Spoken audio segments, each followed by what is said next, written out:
Hello and welcome to a Smurd P video, and today we're looking at Exceptional X-Men issue 11, and this is written by Ewing.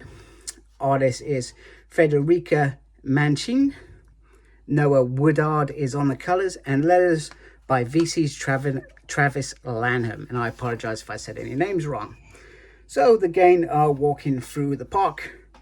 They also see their friend Reggie, who is in his own mind and trying to do whatever he's doing. We'll find out about that later. Meanwhile, the team spots something a bit strange and agree not to call Kitty and Emma Frost to discuss this emerging threat because they are trying to be more like adults instead of children. And they get attacked by a great big arm, and this creature comes flying out to attack them. And the Ironheart comes flying in. So there is the teammate part. And she's talking to her AI when she is meant to be doing things at home. It's very, very simple. So they get stuck in it. And eventually this fella goes somewhere where they cannot join him. And Ironheart is grabbed by one of the X-Men, and then they start talking about what it's all about. And well, apparently they know each other from high school, and my mum's best friend's grandma went to church with her best friend's grandma, whatever. Anyhow, so apparently there are regular mutant meetings going on, which the kids deny, but there is a mutant meeting that they are meant to be at. And let me guess, it is a team-versary. Very exciting times, even though it's not been 1 year. However, they have gone through a lot, so they decide to have some cake and celebrate, which is very, very nice.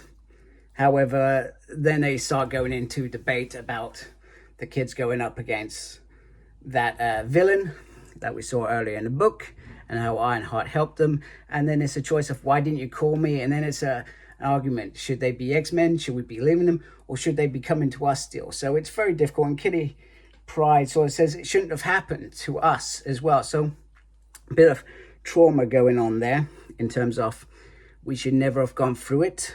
And I think Kitty's idea is, now should the kids. Anyway, she's got to go see Nina because Nina forgot something at her flat. In particular, a toothbrush. She's also very stuck in her head. Clearly, the two need to have an actual proper conversation.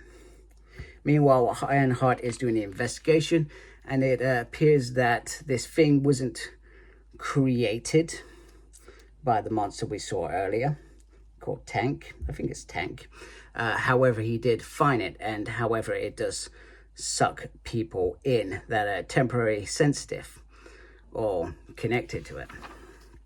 So she goes off to try and establish what it is about. Meanwhile, Reggie is writing that text to Trista that he was doing earlier in the issue, and he almost gets sucked in. However, he starts walking off quite quickly. Meanwhile, Kitty is having a conversation with Nina about what they are, who they should be, and perhaps this isn't a discussion that should be off the spur of the moment. It should be something that is discussed permanently. And then Kitty, in her own thoughts, just thinking about the children and how she should be, maybe she shouldn't be babying them, but then she's also trying to protect them. And she's at a crossroads, not only in that relationship with the kids, but also with Nina and how she feels about her. And are they taking the next steps in their relationship? And well, just like that, she gets sucked in to that portal. And I guess we will find out about what's going on with that portal very, very soon. And Reggie notices, so you hope that Reggie is going to go tell Trista, and the team are aware that Kitty Pryde is somewhere else. And that is it. A very good issue. I really did enjoy that. And even the crossover bit was all right. I don't know much about Ironheart at all. I've never read any of the comics that she's been in. So can't really comment on that. So there we go. If you like my channel, please subscribe. I'd really appreciate it. Thank you for taking time to watch it. Thank you to those that subscribe to my channel already. Take care. Embrace geekiness. Goodbye.